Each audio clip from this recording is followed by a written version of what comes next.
So we're doing another UX writing and content design meetup. So basically, this all started with like 3 of us volunteeringly getting together every 2 months and talking about something to do with UX and writing. And basically, this used to be only in Zurich and Bern in Switzerland. Thanks to Corona, it's gone international, which is amazing. Today we even have an international speaker here, Josh. Thanks for making it. I know it's early for you and it's late for us, so thanks so much. So basically just some information at the beginning. First of all, we're gonna record this session so we can put up the video in the end onto YouTube. We've had some requests, for people to see your talk, Josh. Just so you know, so you can, of course, anytime turn off your camera. Second of all, big shout out to our sponsor, who has been our sponsor, our only sponsor from the very beginning. Nothing. They're based in Bern in Switzerland. Go check them out. They do very cool stuff. And also, big shout out. We're always looking for speakers and sponsors, of course, but especially speakers. So if you feel like you have anything to say to do with, UX writing, content design, information architecture, whatever you want to call it, please feel free to reach out to us. What else? So Josh will be talking today. Josh is an experienced UX writer who's working at Open Door right now. He's from the West Coast in the US, based in California. He's going to be talking about, UX writing and what makes, a UX writer different from other writers. Like, what are our struggles and what makes us actually more like designers than actual writers. Also, fun fact, he has accidentally assaulted Steve Jobs. Accidental, yes, accidental is the key word. I took that fun fact, Josh. Yes, I've accidentally on his ass. So as you can all hear from that, he's a very fun guy. Last thing. Mrs. Lily just went, A lot of people have left the conversation. No, I'm kidding. So Tam, Lara, and I will be monitoring the chat during Josh's talk. So in case you have any questions, please feel free to just throw them in there. We'll be collecting all the questions and we can ask them in the end. So we leave Josh with his talk, with the flow of his talk. What else? Oh, one last thing. So in the end, we have the habit of doing a speed networking in the end. So we put you all, for those who want to stay, of course, it's absolutely optional. And it won't be recorded, of course. We'll be putting you into breakout rooms, and you can do some networking if you'd like. We'll let you talk for a few, 5 to 10 minutes, whatever you guys would like. So that would be an optional networking event at the end, just to keep that kind of personal thing going, even though we're doing this all very virtual. Can I network too? Sorry? Can I network too? No, not you. No, that's how the talk goes. Yeah, that's right. Yeah, I guess if it's terrible, no one's gonna want to network with me anyway. So true. So actually, with that, Josh, I'd like to hand over the virtual stage to you. Thanks so much for being here. Cool. Yeah, thank you. Just as Fiona mentioned, you may have questions. That's awesome. I want to answer them. Let's go through the presentation. It's possible that I'm going to answer your questions as we get through it, and then I'll stay as long as necessary to answer your questions. And for some reason I don't get to it, hey, I'm going to share my LinkedIn at the end, and you can hit me up there, and I can try to help you there as well. So cool. I will share my screen here in just a moment.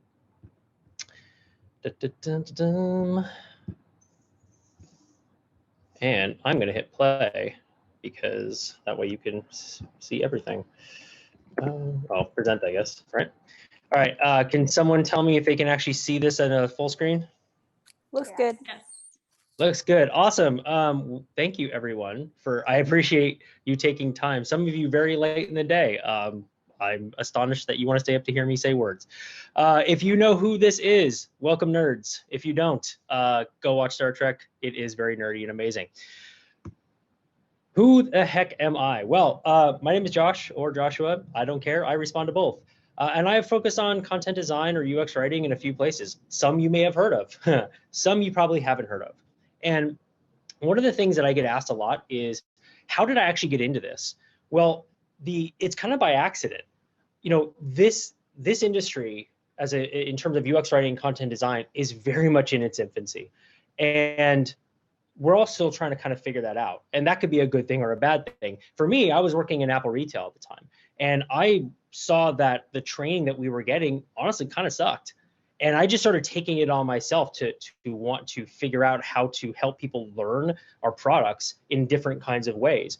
And that led to someone coming up to me and saying, hey, you should be an instructional designer. I said, what the heck is that? And they told me, and I was like, oh, so it's getting basically what I do now, but getting paid real money. And I was able to somehow parlay that into a role in Cupertino, which I discovered very quickly. All the kinds of ways I was helping people, the audience, to learn to write was in these formats that were way shorter form on a phone or on a tablet. And I didn't know it at the time, but that was UX writing. And so I kind of fell into this thing because I just started discovering various modes of writing and how I can get into it. And so one of the things I do like to say is that I'm not a UX writer. I'm a content designer. And why do I actually say that? Well, this was a signature that I've used in other companies as well, the one on the left. And because I always thought it was concise and it's cute and it's fun. But I started to ask myself, like, well, you know, how am I any different? Marketing writes words.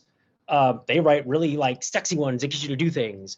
Legal writes words, really big, confusing ones sometimes. And PMs write words, a whole lot of them in like their 10-page briefs. And so if all these people at the company write words, really, how am I any different, or what do I do that brings something unique to the table? And I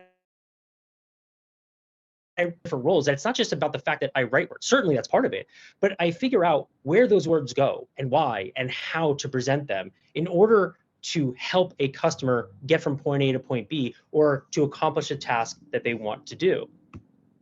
And so I want to give an example of this really quickly. Looking at these words, free, instant, and cash. On the surface, they look like they're great, right? They look like there's these positive things. But the reality is, context gives meaning. These words don't really have much meaning, if any meaning, until you put them into context. So if I give this kind of context, free ice cream, who doesn't love that? That's a great thing. That's positive. Or, hey, I'm going to send you some cash for your birthday. Yeah, I'll take the free money. Why not? But when I adjust that context slightly, it changes the potential impact of that word. Free, in this case, kind of loses some of its luster because it's not really free anymore. I have to go spend money. And I can get some cash if you win the lottery, but what are the chances of that actually happening?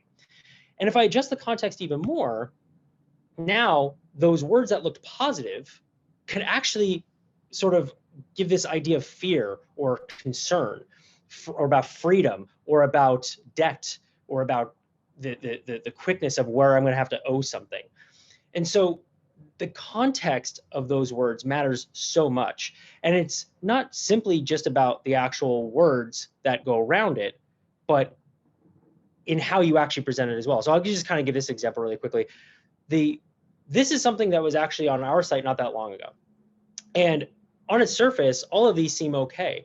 But I remember asking my team, like, wait, a free offer, that makes me think suspect at this point, because the word free is a good thing. But in this context, it makes me go, wait, people don't pay for offers. So why would it cost me any money at all? And so the words that surround it really matter a whole lot. In fact, you know what? I'm going to take off the full and just go to this because it's going to be easier for me. You guys still see the screen? All right. Yeah, we do. Awesome. So it's not just about the words, but it's how and where you present them that also gives them the impact as well. And so anyone who works as a content designer will probably see this and chuckle just a little bit, because this is something that happens to us all the time. We get something from a PM or from someone else saying, hey, I just need a couple lines here, or I just need a word here. And it's kind of like shoving like a square peg into a round hole. They just want to go ahead and put those words there. But the problem is that when you do that, you don't think about the entry and the exit point. you need to understand before you put words anywhere, how do customers get into this point? Where are they coming from, and how does it impact that screen before it? And where are they going afterwards? How does it impact where they're heading off to? And remember that this one screen is going to be in the context of a whole lot of screens. So if you change a line or you change a word in one place, how is it going to impact or affect the meaning or the experience in all these other screens that the customer may have to go through in order to get to where you're going? Are you changing the meaning? Are you potentially screwing up the impact of what you're trying to accomplish? And it's not just the screens within that direct experience, but it's how people get into it to begin with as well. From the website, are they coming from social media? Are they coming from an email?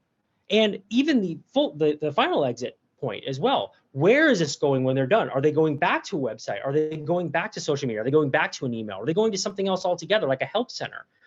And so, again, it's not just the words, it's how and where and when you actually present these words. And so a writer will simply just write words, but as a content designer, what we have to think about is more than just the word itself. We have to understand the entire information architecture about how and when and why we're communicating this language to ensure that we're actually solving a problem, not just writing a simple word. And so one thing that I kind of like to talk about with people is this idea of an action and trigger. This is something that is an old playwright or an old screenwriting kind of a thing, where the idea is when someone gets to a screen, they have a task to accomplish. You need to make sure that whatever that task is, they're able to not only do, but it helps them to go to that next screen as well. And that can be either in a CTA or it can be setting something up within the actual screen, but two things need to be happening on that screen. Something they need to accomplish and something that will get them to the next part of that screen. It's almost like I think Jerry Seinfeld once said, someone a joke. He's kind of like saying, well, it's kind of like asking what my favorite breath of air is. It's whatever the one gets me to the next one. And that's kind of what we do. We help people move forward and get to that next thing and continue on their experience. And I know that this is a very pedestrian example, and there's certainly way worse ones, but I wanted to kind of show something from Peloton. On the left, this is if you're not familiar with Peloton, Peloton is well, depending on who you talk to, is a fitness company or a tech company. And they make hardware like a bike or a treadmill. And on those devices, when you're ready to start a class, a cycling class, you actually hit start, and then it brings you into this sort of holding area where you have to hit start again. But on mobile, when you hit start, you go right into the class. Now, this isn't the end of the world for customers, but it's a good example of a disparate experience that they've caused simply because they just didn't look on either side of the screens that customers are going through. On the left, there's such a good opportunity as well to really use their brand language, like clip in and then start, or get ready and then start, or even ready, set, and then go. You can change it up a little bit, and you can maybe find different words depending on those screens. And Josh, speaking of, yeah. Sorry, I think it's really hard to read like the little screenshots that you've got there. In case like, I don't know, make them bigger or go to full screen. Or if we could hit present, yeah, exactly. Let's hit present. Let's see if that helps. Does that help there? Looks better to me, yeah. Thanks. So really all you're looking at here is start, is the round red button, the CTAs here, because you have start on the top and you have start on the bottom again. So you're literally having to hit start twice, which is a little confusing because it's actually not quite the same thing. On the right-hand side, you're hitting start and then actually doing the action that you would expect. You're starting the actual bike at that point. And it's just a good example of you have to look at all the screens around it to make sure that whenever you're creating whatever language you're creating or the problem you're trying to solve, that it actually flows within the entirety of the thing, not just a single screen. And sort of speaking of mobile and web, it's not just the actual words you're writing, but it's how people are intaking these words. You have to remember that smartphones in and of themselves are only 10 years old roughly. And so you may be writing for mobile first, but what does it look like on web? And how does that affect the experience? What if you're writing on web first? How does that affect on mobile? And the reality of your situation, and certainly of lots of people's situation, is it's not just about mobile and web anymore. It's actually more like this. is the way in which you're communicating this experience on web, on mobile? Is it on TV, on a much bigger screen, going through a streaming service like an Apple TV or an Xbox or PlayStation or Chromecast? Is it on mobile web? Is it on a smaller phone like an iPhone mini 12 that just got announced? Or even on the smallest screen of all, like on a watch? And a lot of the times what ends up happening is when people say, hey, just go ahead and shove words in here, they don't think about all of those other screens that it could be presented on. And then things like this happen. And they start to get these weird either breaks in the actual language, or the other side of that is when someone goes, oh, don't worry about mobile, we've got responsive design, and it'll just automatically adjust itself. But then you see on mobile, it's a lot of words. And in worst case scenarios, you get things like this, and I'll hit present again just to really zoom in on it a little bit more. But this is two examples of people who really didn't think through those constraints maybe quite enough. Now, you know, I'll admit that wrestling has got some pretty racy storylines sometimes, but I'm pretty sure this is not what they were trying to intend for, like when they actually wrote this. But it's an unfortunate circumstance of trying to shove words into a space without thinking of the constraints and how it's delivered. So how does that actually happen? For those of you who have kind of never worked in the industry before, this is a pretty typical flow of how UX writers or content designers kind of get into the whole system. A PM will go ahead and start off a kickoff in some way. And then if you're lucky enough to have a research team, which a lot of places don't, it'll go to them first, and they'll hopefully be able to have the opportunity to talk to customers and figure out you know, what works and what doesn't work or what the problems are. And then it gets to design. And design, what ends up happening with that is it usually they wrap all the visuals and try to make it see how it might look like or laid out. But then it gets to you. But at that point, it's too late, because now you're having to do what we've talked about and shove those defined spaces. And that can actually not only limit how you solve the problem, but even if your ability to solve the problem.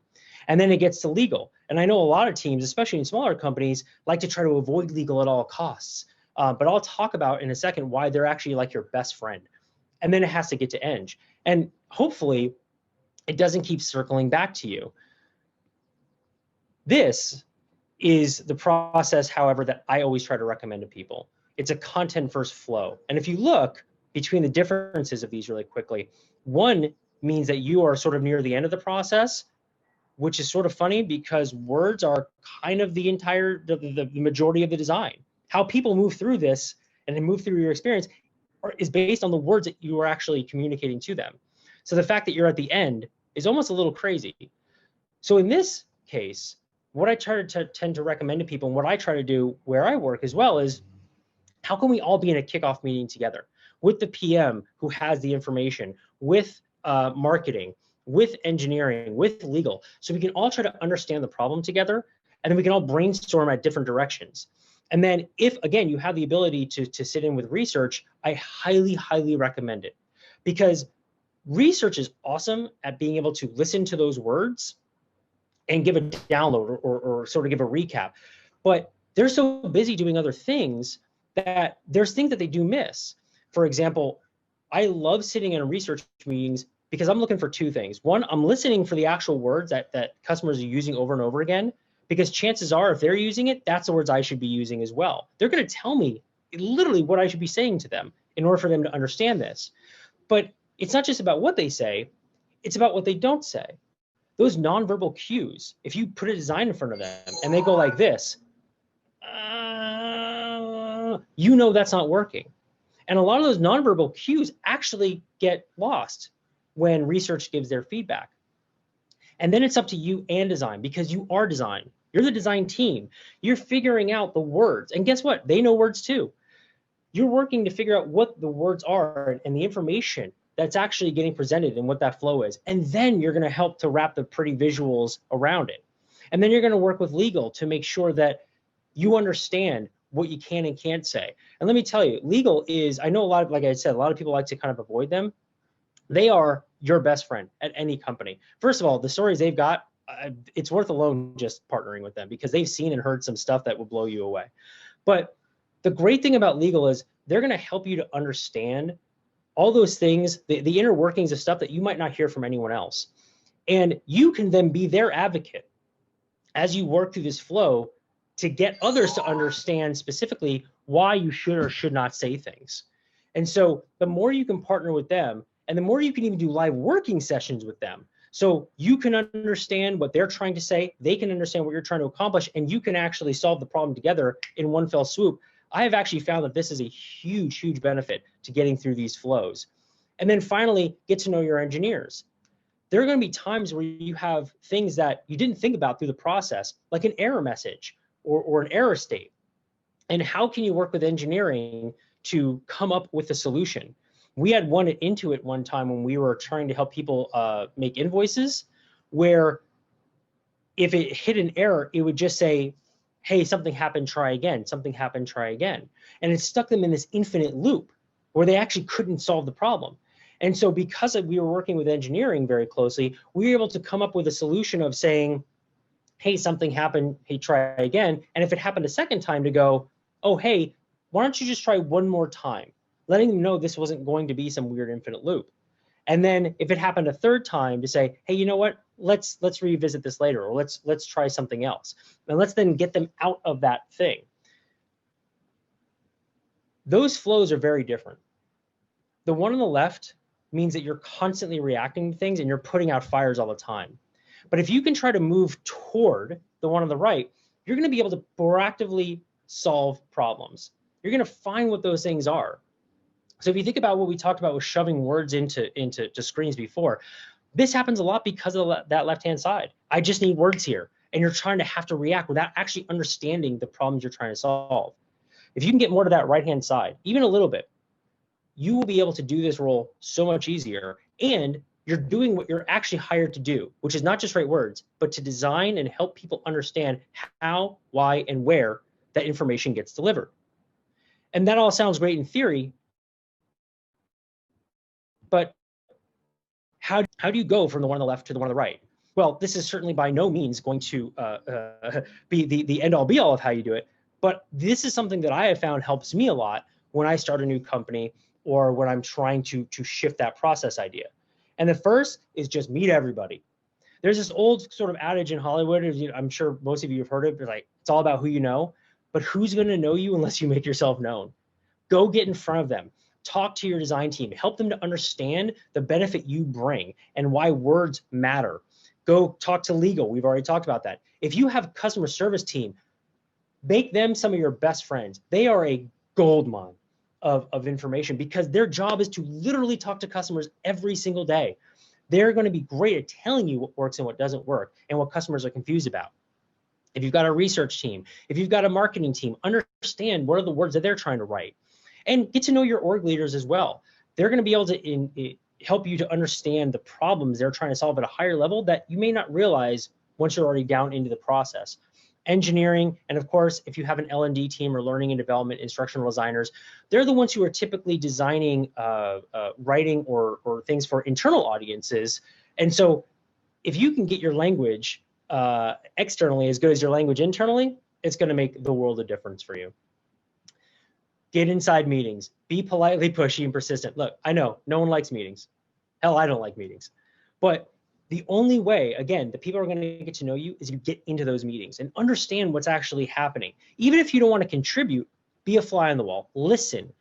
Seek to understand before seeking to be understood. It'll help you to solve those problems. Do a content audit. This is a laborious potential process, and it may seem overwhelming and very daunting, but it is going to give you such power. You're going to understand where all those words are, why they are, how they are. And it doesn't have to just go through or be limited to your experience. Go look at places where other people write words, like the App Store or the Google Play Store if you have an app. See what the reviews are. Hear and listen and read the words that they're actually saying too. All of this is a huge boost to you.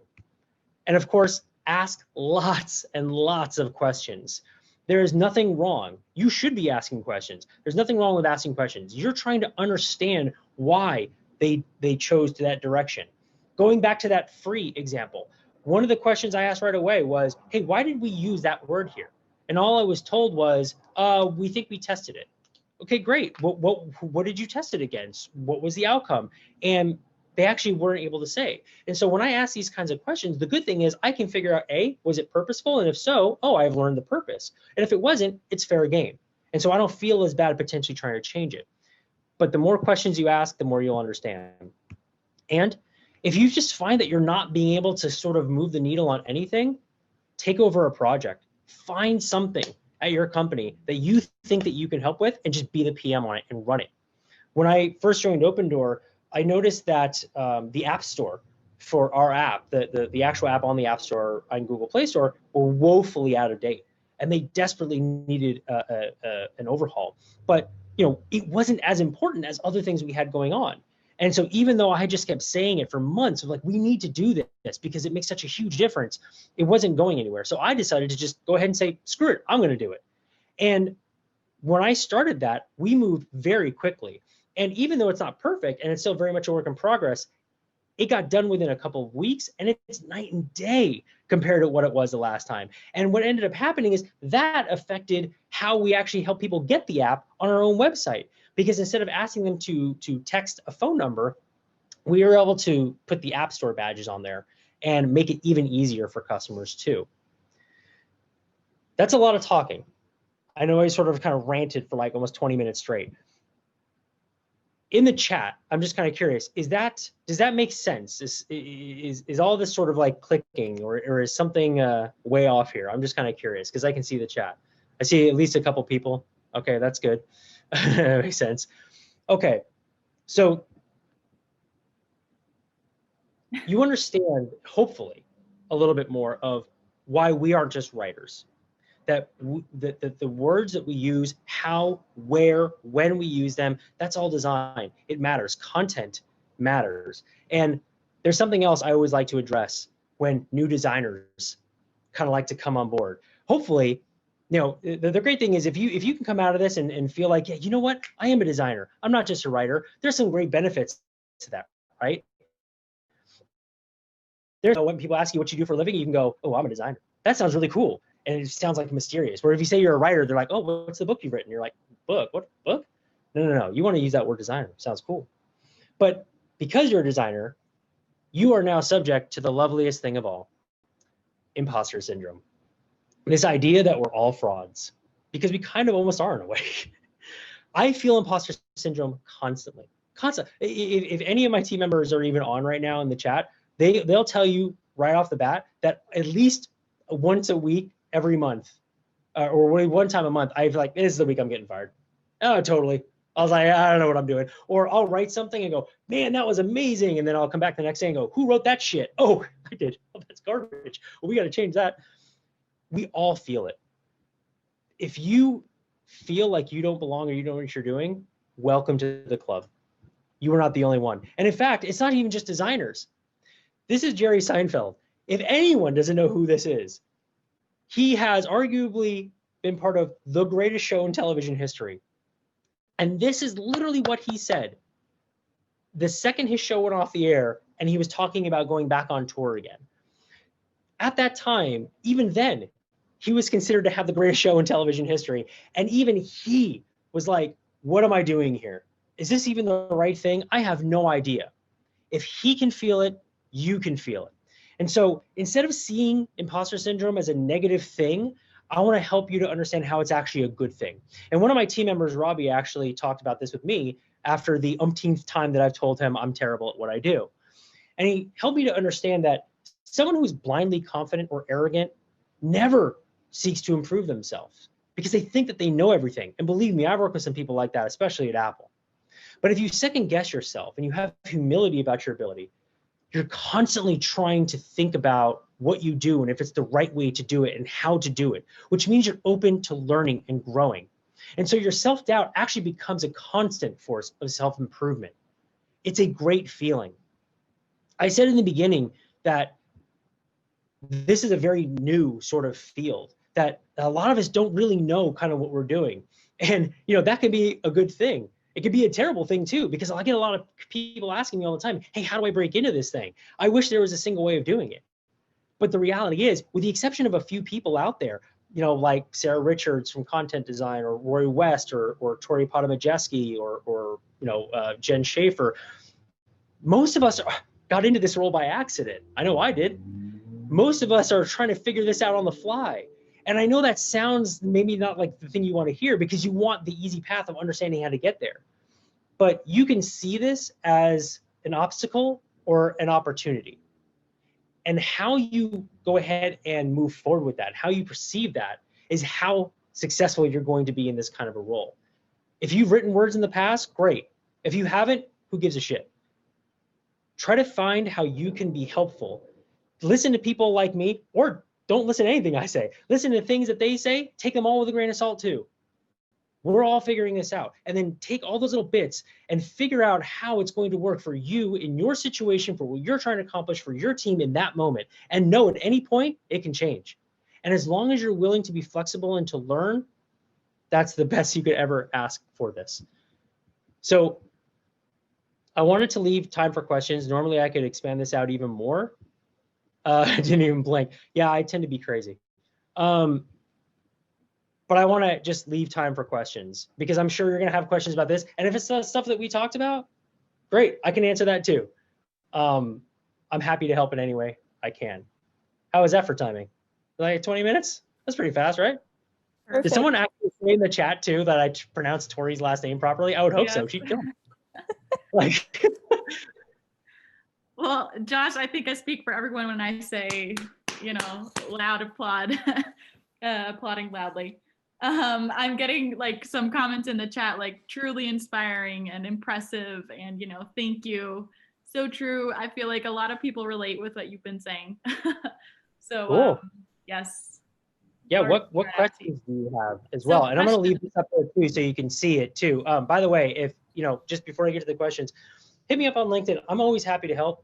I'm never going to try to charge you money for it. I'm never going to, if I'm free, I'm happy to help. Obviously, I may be a little bit busy, but if you thought this was helpful, let me know how you thought it was helpful. If this was like the worst thing you've ever seen and you just stayed up till like 11 o'clock at night, you're like, that was a waste of damn time. Let me know that too, how it can actually be more helpful for you, because as I can, and help others to try to get into this sort of industries too. So with that, what questions you got? There was one in the chat, actually a whole discussion before, when you were talking about content first versus content last. Yeah. We had a question from Allison, like whether that doesn't make writing very expensive in terms of time, and then some other people commented it could actually save money. So what's your take on that? I mean, it could go both ways, right? It's in fact, I'm going to cancel the spotlight video so we can all sort of be up here and kind of see each other and feel like we're not like siloed here. It could. I mean, this is something where it's the idea of like scope creep, this idea that it can take longer to get things out. But the reality is, when you come to someone like me as a content designer and you say, hey, we just need words here, right? And we need to just go ahead and do this. Only one of two things is going to happen. I'm going to not understand fully what you need, and I'm going to ask you a ton of questions, which means I'm just going to slope the works as much as possible, because I need to try to understand that. And that's going to cost time, which costs money. Or I'm going to give you a solution that's really not a solution. It's just shoving words into something and won't actually solve your problem. And that's not really great either, both for the business and for the customer. And then what ends up happening with that typically is that you're going to have to then cycle back, and we're going to have to do this all over again. But if you get us involved early on, we can really try to understand the problem, and we can actually get to that finish line potentially sooner, as opposed to coming way late in the game and then have to figure that out. There's nothing that I hate more a lot of times than saying, I have to go ahead and write words in here, and I know it's not going to solve a problem. I know it's not. And it's just because I'm already constrained with the things. And it's so frustrating because I feel bad for customers, and it bothers me no living end. But it is what it is sometimes. That's just the reality of, everything has to be done quickly sometimes. So what else? I'm reading here. How do you show value to your team in terms of measurement? That's a question from Iman. In terms of measurement, well, I think there's a lot of different ways you can show value, right? I don't know if Robbie is here or not, and if he is certainly welcome to chime in too. But I think a lot of it is, one, helping people to understand when not to use certain words. I think helping people even to understand like little things too, like formatting and attributes. Like one of these things that when I started, it seems really simple, but a date format, right? We're using a date format at Open Door, we were anyway, that said like 8/9. Now, we are an American company, but the argument that I've given is that while we may just be based in the US, the communities we serve are home to people from all over the world. And I guarantee you people are going to read that date backwards. So if we can just write that out and say OG9 or whatever, that's going to go a long way to helping people understand more. And now I've contributed, in some way to customers. From an accessibility standpoint, so many companies still do not take the time to understand accessibility needs in terms of CTA buttons and alt text and helping people who can't see the screen as well using screen readers to be able to still navigate and have the same experience. You can be an evangelist for that and add a wealth of value in that sense. But also, how can you help to make those around you a better writer? Remember, you are not the only one that writes at your company. Everyone writes words. And yeah, you're going to have those arguments from time to time from people like, you can't start a sentence with a conjunction like and or but. It's like, yes, I can. Look, it's really simple. I just did it. Really easy. No problem. Help them to understand why you're trying to break up sentences. And when you say a 4th or a 5th grade reading level, that you're not trying to talk down to people. As Sarah Richards has a great line from Content Design London. She's like, it's not about dumbing it down. It's about opening it up. You're making it easier to understand for everyone so everyone can take part and try to do this. And in my field, in real estate, basically, which is what Open Door is, we're already in a wealth of overly unnecessarily complex language. Like, it's insane. So how can we try to make things easier to understand? And then how can we help those around us try to get 1% better at writing words, to remove negative words or make words more gender inclusive or inclusive in general? You can add tremendous value to your company doing that too, just by having those conversations with people. And live working sessions, live editing sessions are a great way to do that because you can get inside their head, they can get inside your head, and you guys can come together and actually figure it out. Cool. What So else? I really loved like your input. First, seek to understand before you seek to be understood. Yeah, I think that. It's true. This is like even an old sales tactic, right? You go into any store, whatever you're buying, and people go like, what's the best of this thing? And they go, oh, it's this, you need this and this and this. No. Back it up. Ask questions, discover, understand. And once you've done that, then you can start to go ahead and actually give some solutions to that. But when you start to knee-jerk react to things, like you're never going to actually solve a problem. You're just you're reactive, you're responding, you're putting out a fire, but you're not solving a problem necessarily. What else? Okay, so excuse me if I don't pronounce your names right. Wojtek, I think he's asking, Josh, would you be able to advise on how to like scale up your approach? So imagine like you support the team of teams, you have thousands of people in dozens of departments, and sometimes you don't even know who the stakeholders are. So saying let me in is kind of hard there. What do you have a suggestion there? Yeah, it's not easy. It's not. It's still going and asking people. Like when I started at Open Door, one of the things that I did was I was fortunate that I had a list of like 5 people to go talk to immediately. And what I did was when I made meetings with these people, I said, now after this meeting or at the end of this meeting before we meet, I want you to have a list of 2 or 3 people that you think that I should go talk to, and I would make them tell me who to go find, and I would just go find them. And we just start having conversations. And every single time from there, I go, hey, now who are 2 or 3 more people to go talk to?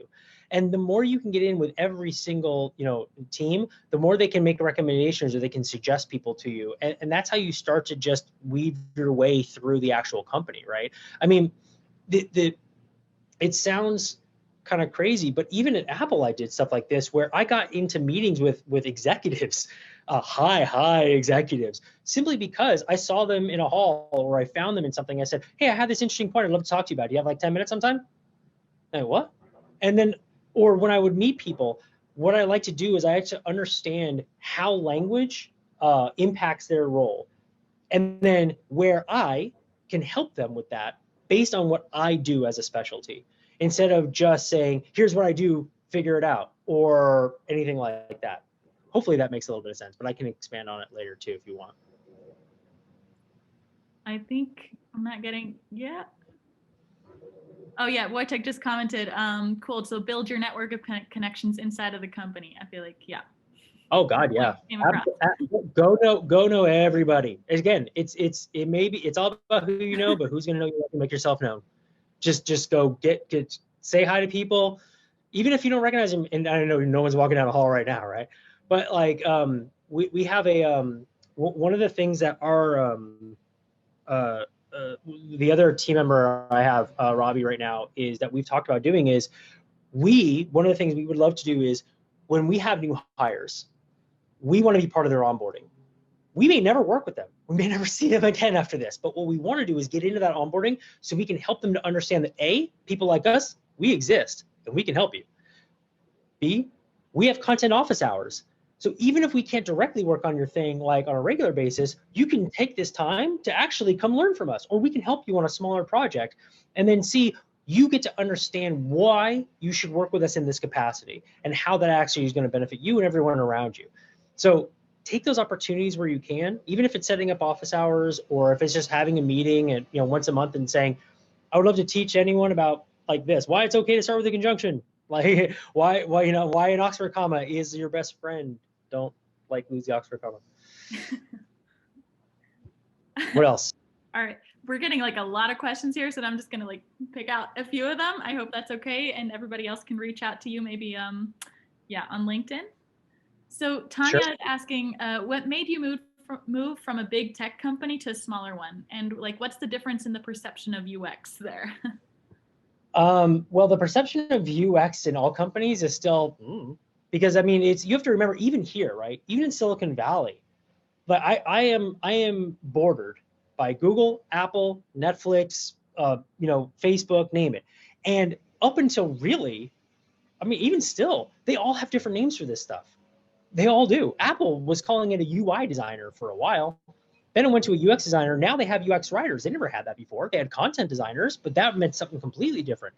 Facebook just went from content strategist, who they've had for 10 years, to now content designer. And Fiona and us, we're all talking before this. Every single writer is a strategist, but not every strategist is a writer. That could be different. You always have to strategize. That's part of your job. And so they need people who can do this role, but they actually don't know what to name it to get the right people. But then those are the people that would help them actually name it to begin with. It's insane. I've seen people call it like just a copywriter or a marketing copywriter. No. I've seen him just called UX designer. It's like, also, no. I mean, there's an aspect, sure, but not that. And so it's, I don't know. I just started ranting. I don't even know if I answered the question at that point. What was the question again? What made you move from a big tech company to a smaller one, and like the perception? I think with Apple directly, and sorry, there's like someone mowing a lawn out there. With Apple, it's one of those things where a lot of people I've noticed at Apple and other companies, honestly too, they get hired there because of the name. I recently had a talk with somebody, I'm not going to say who it is because I have a feeling they're probably here, but they know who they are. They really wanted to get hired at Google. Look, Google's an interesting place to work. I'm a fan of Google's. But a lot of people, if you just get hired for the name of the place, you might find out really quickly, and especially at a big company, you might be really bored. I mean, the first project I got at Google was, hey, we need a label for this new view in contacts. You have a month to work on it. I have a month. I have your solution in 2 seconds. Like, really? You want to give me a month? The first thing I got at Apple, when they asked about something, like, how long do you need to work on it? I don't know. How long does it usually take? They're like, a month and a half. Really? Okay. I'm going to do nothing for 3 weeks then. I'm just telling you right now, like, you need a month and a half. And so the benefit of a big company is that hopefully you can be around people who have experience that you can learn from. That's a really great thing to have. And that's a great problem to have too. At a small company, but you won't get to control as much. You'll have a lot of cooks in the kitchen. I'm not even kidding when I say, I remember at Apple one time, it took a month and a half to clear 2 words, the and because of how they were put. It literally had to go through all of these layers for this. I was like, come on. So you won't have as much potential impact. Whereas in a smaller company, you could have a world of impact, but you might be the only one doing it. And usually when you're the only writer, and I'm sure there are many of you here like this, I've talked to many as well, it is a recipe for burnout.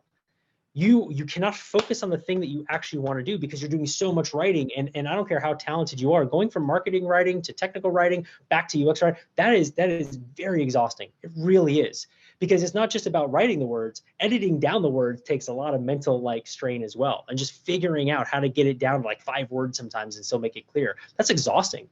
And then when you have long form writing. So I ended up going to a smaller company because I had an opportunity to work with people that I really wanted to work with. I went from Apple to Enjoy. Enjoy is still a company, it exists. It's created and run by Ron Johnson, the guy who literally invented and ran Apple Retail. I went there because I had an opportunity to work with Ron directly on an impact for those kinds of things. I left Enjoy to go to Essential, which is another startup, not anymore, but because I had a chance to work with Andy Rubin, the guy who literally invented Android, and to have an impact on how people use a phone on Android, the actual UX writing of stuff. And then when Essential kind of started to tank, I had some opportunities at Google and at Intuit, and I ended up leaving them to go to Open Door because I was really excited about the idea of learning something new and trying to challenge myself on how to use language to help people make the biggest, most stressful purchase in their life.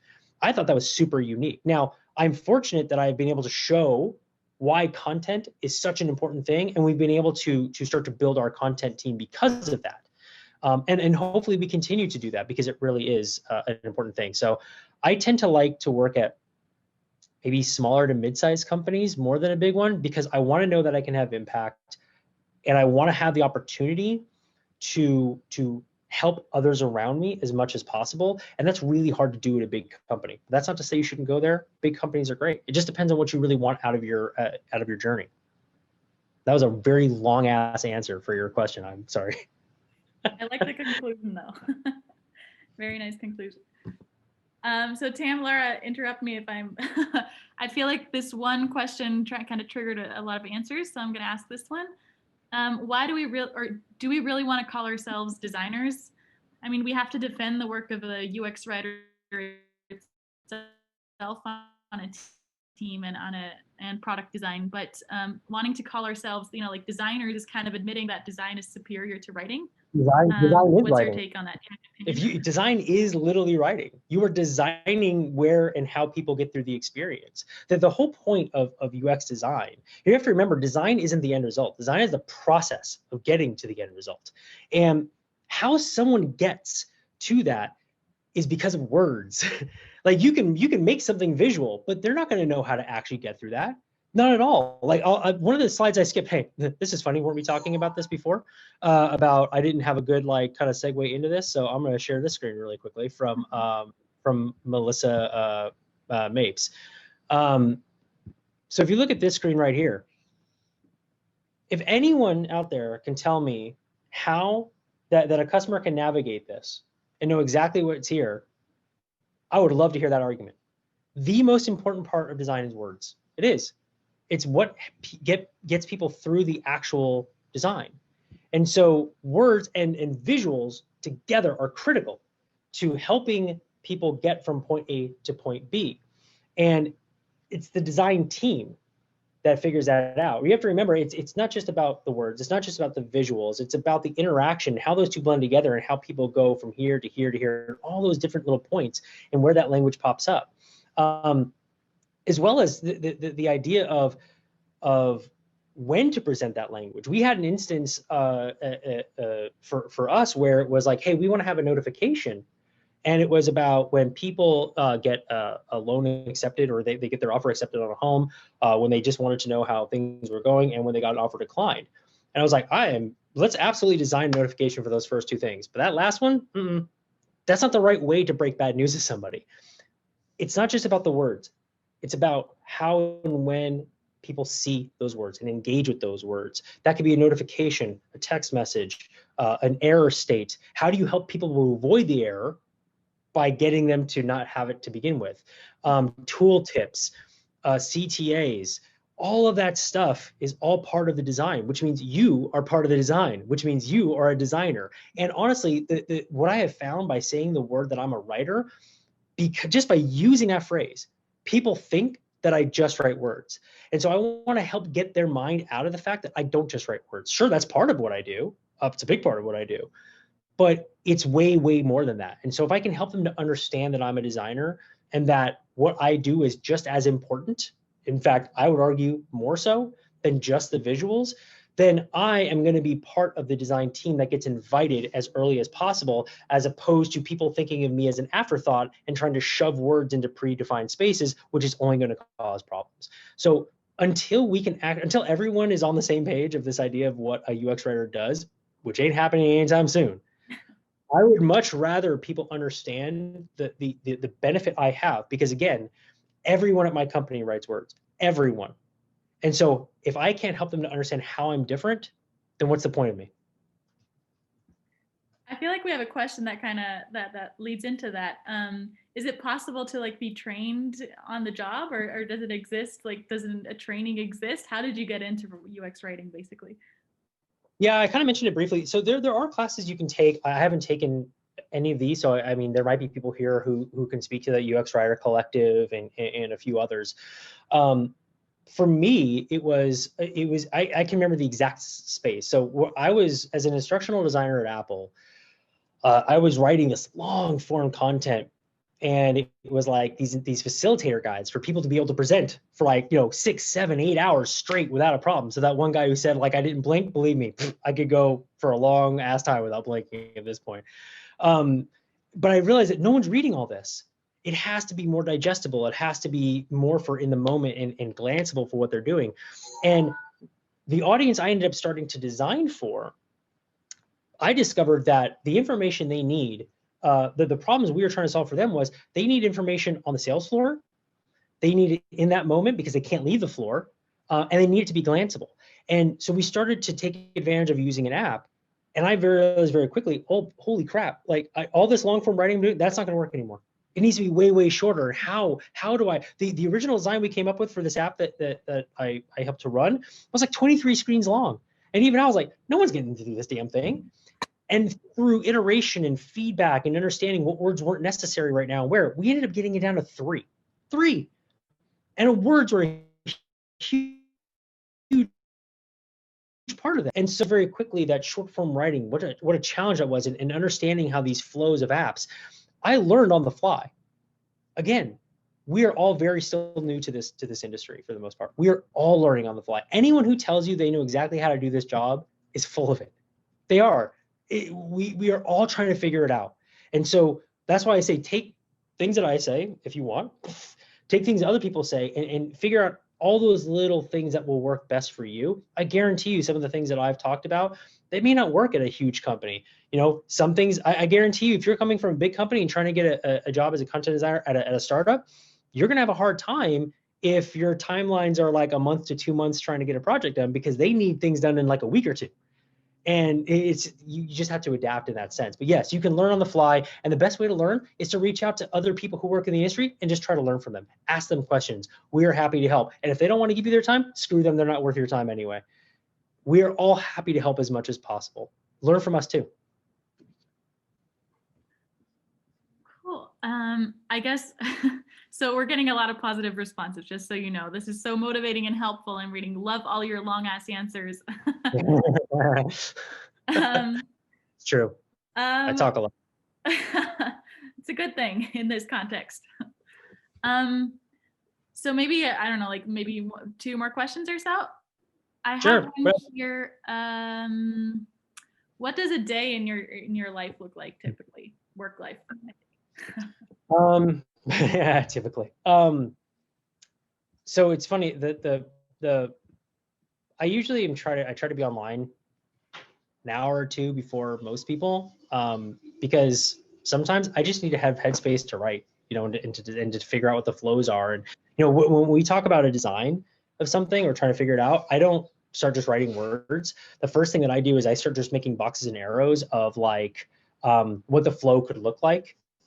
And then what are just some of the words that could go in that flow and the different sort of capacities and how that could work before we start to do anything. So I like to just sort of dive into things and see where I was taking from the day before and get 1 or 2 hours in before people start to potentially hit me up. But then I'm immediately hitting up the visual designers I work with and the PM to say, hey, you know, let's just jump on a call and let's like brainstorm together really quickly. Or I'm hitting another writer, say, hey, can I get some feedback on this? And I'm trying to just think about the first half of my day as much as I can in designing itself or just writing and making tons of options and then trying to weed it down. And then wherever I can to help others to jump into theirs and give feedback and things like that, you know, interspersed within meetings. I think that it's funny, like I said, everyone hates meetings, me included. But I actually, I'm trying to get, you know, I'm happy that I'm actually in more meetings right now because it means people are seeing my value and allowing me to get the opportunity to understand and learn. And while I can't go into the details of the project, we just had a project it's all going now. But if I guarantee you, if I wasn't in that from get-go, the what would have went out would have been extremely misleading and really wouldn't have solved the problem. And so the opportunity where I could spend time in lots of meetings to have these conversations and to help sort of influence where the direction went was a huge benefit. So my day kind of changes for the most part, but for really what it is like the first half is usually trying to figure out, get my creative juices and writing, getting ideas down from the night before if I thought about it when I wasn't supposed to be thinking about it. And then trying to just figure out what else is out there. A big part of my role right now is looking at the different teams and trying to help build consistency across things, because the customer doesn't understand teams, the customer doesn't understand people, they just understand what they see. And the reality of our roles is that the better we do our job, the more we're a ghost and people don't realize we exist. It's only when we screw up that they realize that we are a thing. It's like, hey, how do I do that? How do I get through that thing? So understanding those problems, constantly learning, looking at competitors, and just seeing how I can just make people's lives better every day. Talking and writing a lot, I take it. Yeah. Okay, so let's do maybe one last question, if that's okay, and then afterwards the official part of this meetup would be more or less over. So here's one question that maybe can round it off a bit. On a scale of I don't care to I insist, how much do you put your foot down when someone else decides to change your words? So I try to take the approach to them unless doing so. So I have a problem when people change words in the sense that I feel I haven't built trust with them, or there's something that we haven't as a group. They don't understand why a word was chosen or what have you. I don't necessarily care if they want to try a different word. That's fine. It's a word. Like I didn't make up the word, right? And so it's very easy to get protective. It's just like, oh, I wrote that. Don't touch my stuff.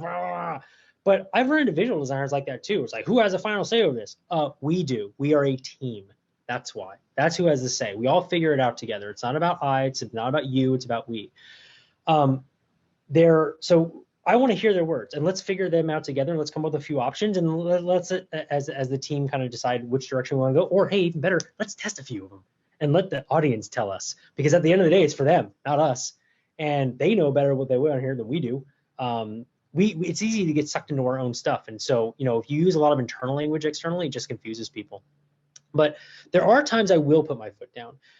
Those times are things like accessibility.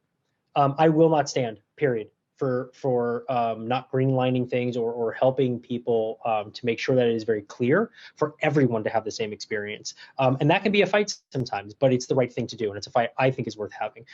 The other time is where it can be potentially problematic. I'm usually pretty flexible with things, but without getting into the details, there was one where it was the prompt at a company said like, hey, can you afford this thing? And you had to tick box it before you continued. And I was like, okay, I'm usually pretty amenable, but I'm going to say no to this. And here's why. Because at best, we look like assholes. And at worst, it's kind of discrimination, or at least borderline. And so that cannot go out because, one, I work with legal enough to understand how to protect the company and how to protect the business, but also I want to make sure that I'm not doing anything that's going to be wrong by my customers. And if I think that those words are going to hurt the customer or confuse them in such a way that it could actually hurt trust or relationship with us, I will fight back, I'll push back. But for the most part, I want to hear those words and I want to be as collaborative as possible because this is a collaborative process. I don't make the whole process. A visual designer does not make the whole process. Legal does not make the whole process. The more you can all work together and figure that out, the easier it's going to be. I think that that's a really nice way to end this talk today, that UX writing is all about, you know, teamwork, collaboration, talking to people, understanding people, and you know, being the users or the people's ambassador. So yeah, thanks so much. I see some clapping hands here, so I feel like I speak for everybody when I say, wow, thanks so much, Josh.